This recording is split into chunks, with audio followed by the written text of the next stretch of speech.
Afternoon.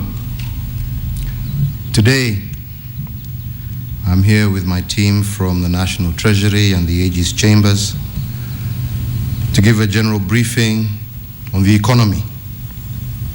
Let me start by indicating that our economy remains resilient, growth remains satisfactory, and indeed the outlook is bright. Our macroeconomic indicators like inflation, interest rates, and the exchange rate remain largely stable. This reflects continued prudence in fiscal and monetary policy management. The macroeconomic indicators demonstrate that the underlying economic fundamentals of our country remain sound and indeed will continue to strengthen with coherent economic strategy that we are now implementing.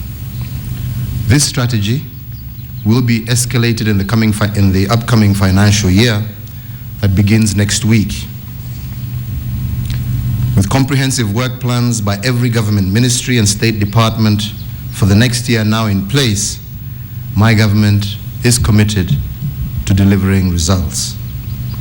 Progress in implementation will be closely monitored through a delivery unit that has been set up in the presidency, which will report on progress regularly and in any case, no later than on a quarterly basis.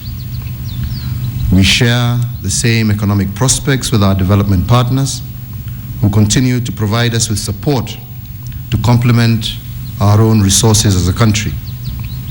We have, as many of you are aware, received support from China for various projects, including the Standard Gauge Railway, and more recently, our European Union and World Bank partners have renewed their support for Kenya for the next 5 years with a total financial support amounting to about 500 billion Kenya shillings. The private sector too is investing through direct ventures and public-private partnerships, including in our vibrant energy sector. Ladies and gentlemen, let me now turn to our debut Eurobond. Last week, precisely on the 11th of June, the Republic of Kenya priced its debut international bond issue. The total issue of $2 billion with a weighted average interest rate of 6.6% closed yesterday, the 24th of June, 2014. The notes composed of $500 million due in 2019 and priced at an interest rate of 5.875%. $1.5 billion due in 2024, priced at an interest rate of 6.875%. Indeed, very competitive rates that we were able to achieve. Ladies and gentlemen, that cash is now deposited in our Kenyan accounts. The bonds are now also trading at a premium of 102% on the Irish Stock Exchange, signifying further investor confidence in our economy. Ladies and gentlemen, fellow Kenyans, I want to assure you that the government will spend this money prudently. Proceeds of both transactions will be used for funding of infrastructure projects in energy, transport, and agriculture.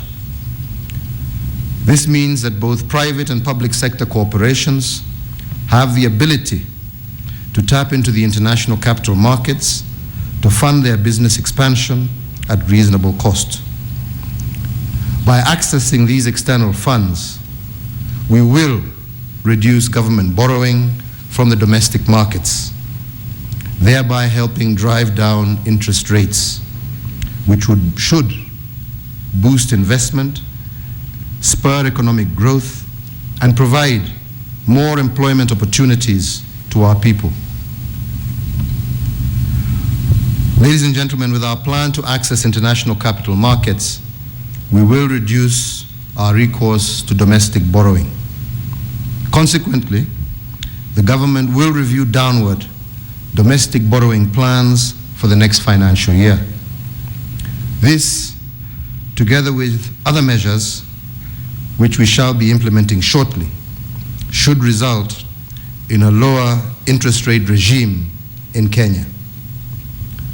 The raft of measures we are implementing include, but are not limited to, the following. 1, all banks will use a reference rate to be determined periodically by the Central Bank of Kenya as the basis for pricing credit. The components of the premium above the reference rate will have to be disclosed to borrowers by the banks. 2, we will promote full disclosure of bank charges to facilitate informed banking decisions by the public. This will entail introduction of an annual percentage rate for loans by the banking sector. 3, we have, as some of you are aware, began to modernize the lands and companies registries to facilitate quicker collateral process and establishment of a legal framework for the creation of an electronic movable assets register. We hope to conclude this before the end of the next financial year, starting next week. 4, we have issued and are operationalizing the revised Credit Reference Bureau regulations, providing for positive information sharing by banks and expanding information sharing to other credit providers. 5, we have submitted to Parliament the National Payment System regulations to fast-track our infrastructure, to fast-track sharing of infrastructure by the banking sector. 6, we are implementing the Treasury Mobile Direct System to enable retail investors directly participate in government securities market to enhance competition in the markets for deposits and government securities. 7, we have fast-tracked capital market reforms to make them more efficient and an attractive alternative source for long-term funds. 8, we have implemented legislative amendments to facilitate banks to utilize a simplified, standardized charge document and to simplify valuation process for multi-unit developments. 9, effective next financial year, we will implement the Treasury Single Account, which will improve cash management for better implementation and management of the budget. 10, I'm happy to note that on Monday, Kenya was upgraded from the dark gray list of the anti-money laundering regime.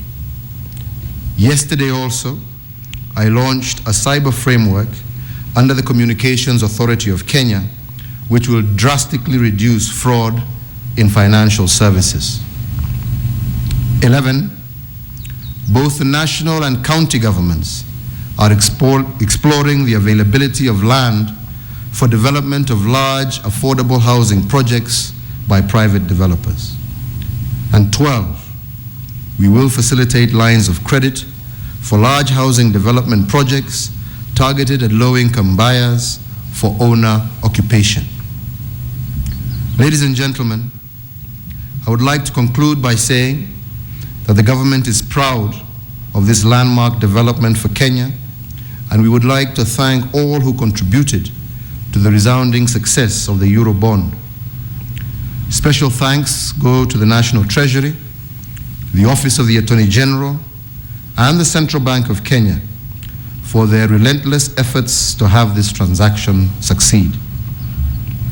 I also want to thank members of the Committee on Interest Rates, led by the National Treasury, in coming up with workable solutions to address the long-standing problem of high interest rates in Kenya. Ladies and gentlemen, we are firmly focused on a path of economic growth that delivers development and progress for all our people, for all Kenyans. Ours is a determination to deliver inclusive growth that leaves no one behind. Our budget for the next financial year has firmly attended to concerns raised by Kenyans from all walks of life, especially with regard to the high cost of living. These interventions will address these concerns by Kenyans. Ladies and gentlemen, I wish to pay special tribute to the following who have worked very hard over the last several months to ensure the success of this bond. Led by Henry Rotich, the Cabinet Secretary at the Treasury, Kamau Dhuge, Joyfrey Mwao, Felista Kivisi, Nje Muturi, the Governor of the Central Bank, Jogona Ndongo, and his Deputy Harun Sirma, Gerald Nyaoma, who have all worked tirelessly to this success.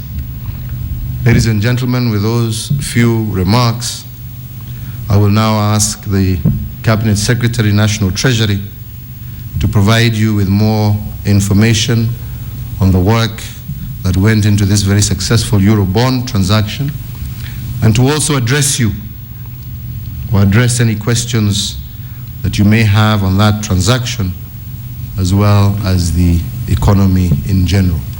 I thank you, and God bless you, and God bless Kenya. Thank you very much.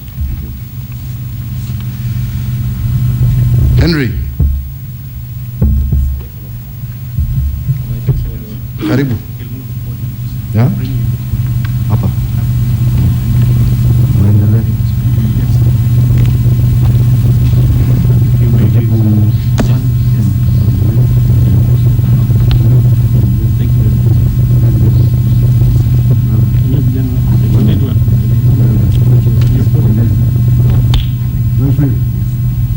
Congratulations.